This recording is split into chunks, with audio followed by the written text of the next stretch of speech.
प्यारे बच्चों, हमने पिछले वीडियो में आपको 2, 3, 4, 5, 6, 8, 9, 10 और 11 से विभाज्यता के कुछ नियम बताए थे। आइए आज विभाज्यता के कुछ और रोचक नियमों के बारे में जानें। नियम 1, यदि कोई संख्या एक संख्या से विभाज्य है तो वह संख्या इस संख्या के प्रत्येक गुणनखंड से भी विभाज्य होगी। मेरे कहने का अर्थ है कि यदि किसी संख्या को एक संख्या से भाग होता है तो उस संख्या को उस संख्या के प्रत्येक गुणनखंड से भी भाग हो जाएगा। आइए संख्या 24 भाग 12 का उदाहरण लेते हैं। आइए पहले हम 24 के गुणनखंड देखें।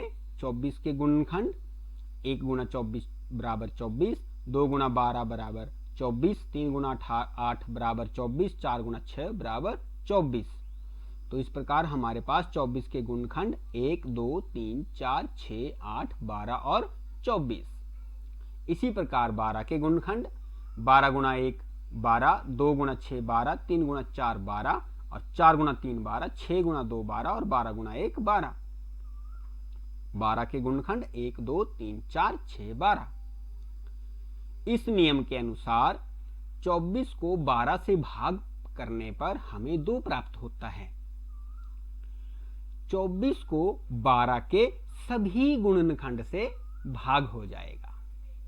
तो हम यहां देख पा रहे हैं 24 भाग 2 बराबर 12, 24 भाग 3 बराबर 8, 24 भाग 4 बराबर 6, 24 भाग 6 बराबर 4। तो हमने पाया कि 24 को 12 के सभी गुणनखंडों से भाग हो रहा है। तो है ना, देखो कितना रोचक नियम। आइए अगला नियम देखें। अगला नियम है, यदि कोई संख्या 2 सह अभाज्य संख्याओं से विभाज्य हो तो वह उनके गुणनखंड से भी विभाज्य होती है। संख्या 84 सह अभाज्य संख्याओं 6 और 7 से विभाज्य है। आइए देखें कि यह 84 सह अभाज्य संख्याओं 6 और 7 के गुणनफल 6 गुणा 7 बराबर है 42 से भी विभाज्य होती है या नहीं। देखिए कितना रोचक है। हम यहां अवलोकन कर पा रहे हैं कि 84 भाग 6 बराबर 14, देखो इसको 6 से भाग हो रहा है। 84 भाग 7 बराबर 12, इसको 7 से भी भाग हो रहा है। 6 और 7 दोनों सह अभाज्य संख्याएं हैं। तो इन दोनों सहभाज्यों संख्याओं के गुणनफल 42 से भी 84 को भाग होता है या नहीं।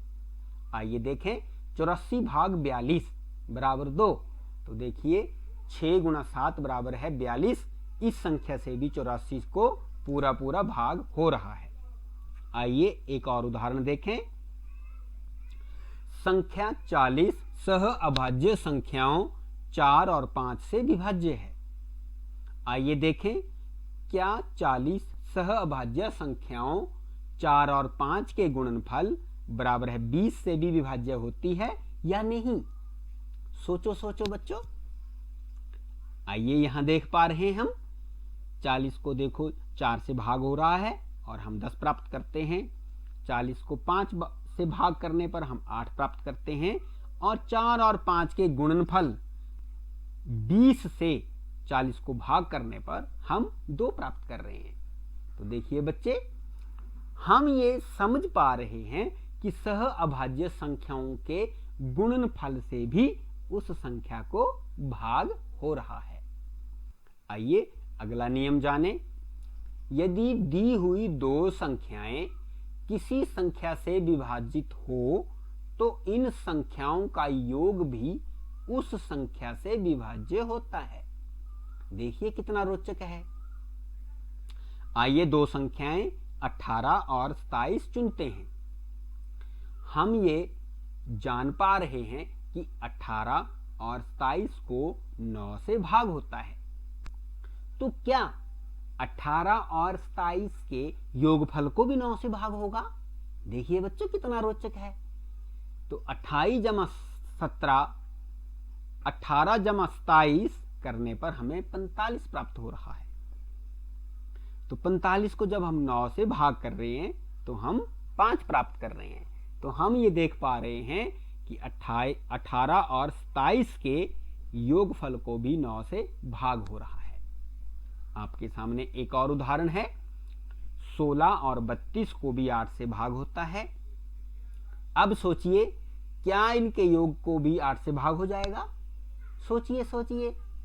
हाँ, हम देख पा रहे हैं 16 जमा 32 बराबर 48। तो जब हम 48 को 8 से भाग करते हैं तो हम 6 प्राप्त करते हैं। तो हम ये समझ पा रहे हैं कि दी हुई संख्याएं अगर किसी संख्या से विभाज्य हो तो उनका योग भी उस संख्या से विभाज्य होता है। इसका विपरीत नियम है नियम 4। यदि दी हुई दो संख्याएं किसी संख्या से विभाज्य हो तो इन संख्याओं का अंतर भी उस संख्या से विभाज्य होता है। आइए दो संख्याएं 30 और 12 चुनते हैं। 30 और 12 3 से विभाज्य हैं। तो क्या 30 और 12 का अंतर भी 3 से विभाज्य होगा? आइए देखें। 30 माइनस 12 बराबर 18।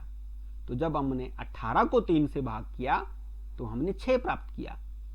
इसी प्रकार दूसरे उदाहरण में 91 और 65 को हमने 13 से भाग दिया है, तो ये 13 से विभाज्य है। तो अब सोचिए, क्या इनके अंतर को भी 13 से भाग हो जाएगा? सोचिए सोचिए। हाँ, आइए पहले इनका अंतर ज्ञात करते हैं। 91 माइनस 65 बराबर 26। तो क्या 26 को 13 से भाग होता है? हाँ बच्चों, बिल्कुल होता है। 26 भाग 13 बराबर 2।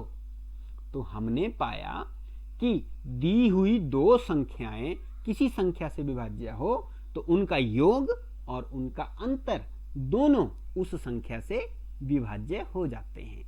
तो बच्चों, आज हमने विभाज्यता के अन्य 4 बड़े ही रोचक नियमों के बारे में जाना। धन्यवाद।